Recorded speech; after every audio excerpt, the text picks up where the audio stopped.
नमस्कार, आप live cities देख रहे हैं। मैं हूं जय शुक्ला। देखिए, बड़ी खबर निकलकर सामने आ रही है, जहां एक तरफ अग्निपथ स्कीम पर बिहार ही नहीं पूरे देश में बवाल मचा हुआ है, ट्रेनों को आग के हवाले किया जा रहा है, तो वहीं दूसरी ओर एयरफोर्स ने अग्निवीरों की भर्ती को लेकर गाइडलाइन जारी कर दिया है। जी हां, सही सुन रहे हैं, गाइडलाइन अग्निवीरों की भर्ती को लेकर जारी हो चुका है। इंडियन एयरफोर्स ने अग्निवीरों की भर्ती की गाइडलाइन जारी कर दी है।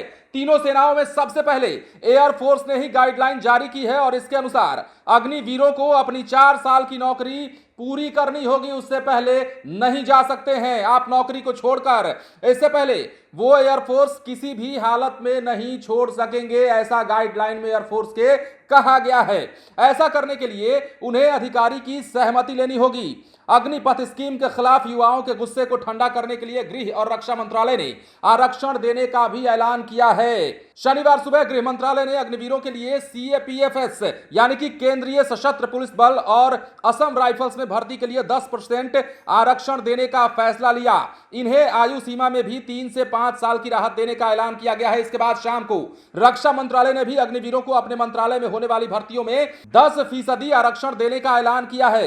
रक्षा मंत्रालय के इंडियन कोस्ट गार्ड और डिफेंस सिविलियन पोस्ट के साथ डिफेंस पब्लिक सेक्टर अंडरटेकिंग की 16 कंपनियों में भी नियुक्तियों में आरक्षण दिया जाएगा। देखिए, बड़ी खबर निकलकर सामने आ रही है।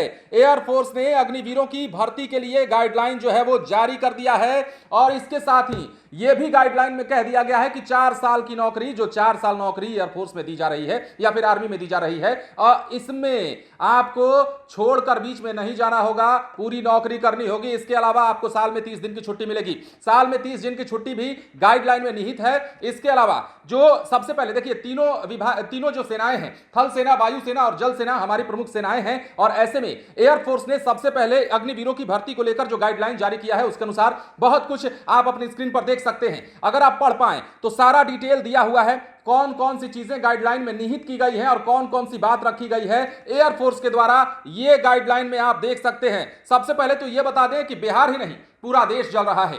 अग्निपथ के पथ पर पूरा देश चल पड़ा है और पूरे देश के युवा जो है अग्निपथ स्कीम को अग्नि के पथ पर ले जा रहे हैं। और यह कहना इसलिए सही है क्योंकि बिहार में ही नहीं पूरे देश में जिस प्रकार ट्रेनों को आग के हवाले किया जा रहा है, सरकारी संपत्तियों का नुकसान पहुंचाया जा रहा है, वो कहीं ना कहीं सवाल पैदा करता है। हम ये नहीं कह रहे हैं कि युवा गलत हैं, हम ये भी नहीं कह रहे हैं कि सरकार की ये स्कीम गलत है, लेकिन जिस प्रकार युवा सड़क पर उतरे हैं, युवा ट्रैक पर उतरे हैं, सरकार को बातचीत करनी चाहिए थी, सरकार को इनके मन को भांपना चाहिए था। गाइडलाइन जारी हुआ है, लेकिन सरकार को इस स्कीम को लाने से पहले एक बार मंथन जरूर करना चाहिए था, और युवाओं का कहीं ना कहीं यही आरोप है। अब ऐसे में एयरफोर्स ने सबसे पहले जो गाइडलाइन जारी की है उसके मुताबिक साल में 30 दिनों की छुट्टी और 4 साल की नौकरी के बीच में आप उसे छोड़कर नहीं जा सकते हैं, यह साफ कह दिया गया है। बने रहे लाइव सिटीज के साथ। यदि आपने इस चैनल को सब्सक्राइब नहीं किया है तो सब्सक्राइब कर लीजिए ताकि हम आपको खबरों से अपडेट रख सकें। धन्यवाद।